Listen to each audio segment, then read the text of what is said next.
même la surprise du chef parce qu'en principe, la question des sanctions ne devait même pas être abordée lors de ce sommet, sans doute parce que les 27 avaient peur d'un échec. Et d'ailleurs, Ursula von der Leyen, à son arrivée au sommet hier après-midi, avait dit qu'elle était très pessimiste et qu'un accord ne surviendrait sans doute que dans quelques jours. Et puis, en pleine nuit, Charles Michel est venu annoncer la fumée blanche. Écoutez-le.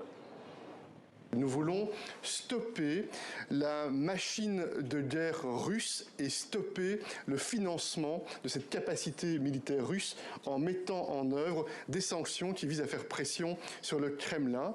Et ce soir, le Conseil européen a pu s'accorder sur un 6e paquet de sanctions qui vont, pour être concret, permettre de bannir le pétrole russe avec une exception temporaire qui concerne le pétrole qui vient par pipeline.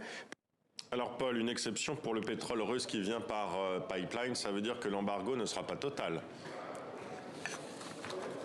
Effectivement, les 27 ont dû avoir recours à une astuce. L'embargo ne portera que sur le pétrole acheminé en Europe via des bateaux, via la mer. Une concession, bien sûr, à la Hongrie qui est totalement dépendante d'un pipeline russe. Ce pipeline va pouvoir continuer à fonctionner, du moins temporairement, et desservir la Hongrie, mais aussi la Slovaquie et la Tchéquie. Cela dit, cela fait quand même 90% du pétrole russe qui sera concerné par cet embargo.